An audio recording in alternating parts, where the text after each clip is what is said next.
ស្វាគមន៍និងស្ដាប់ដំរុយឆ្នោតខ្មែរប្រចាំថ្ងៃដើម្បីជាកម្លាំងចិត្តសូមពុកម៉ែបងប្អូនចុច like និងសញ្ញាជាម្នាក់មួយផងដើម្បីទទួលបានដំរុយថ្មីប្រចាំថ្ងៃដំរុយឆ្នោតខ្មែរនៅថ្ងៃនេះគឺថ្ងៃទី18ខែវិច្ឆិកាឆ្នាំ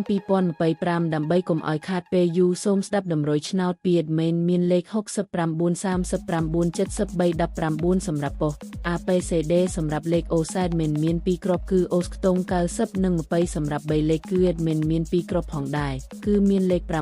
557គុណ588គុណបើសិនជាពុកម៉ែបងប្អូនស្រឡាញ់និងពេញចិត្តលេខទាំងនេះពុកម៉ែបងប្អូនអាចយកលេខទាំងនេះទៅផ្សងសំណាងបានជាចុងក្រោយសូមជូនពរពុកម៉ែបងប្អូនដែលយកលេខខាង admin ទៅផ្សងសំណាងហេងយើងទាំងអស់គ្នាជូនពរពុកម៉ែបងប្អូនជួបតែសំណាងនិងសុខភាពល្អសូមជម្រាបលាជួបគ្នានៅថ្ងៃស្អែកបន្តទៀត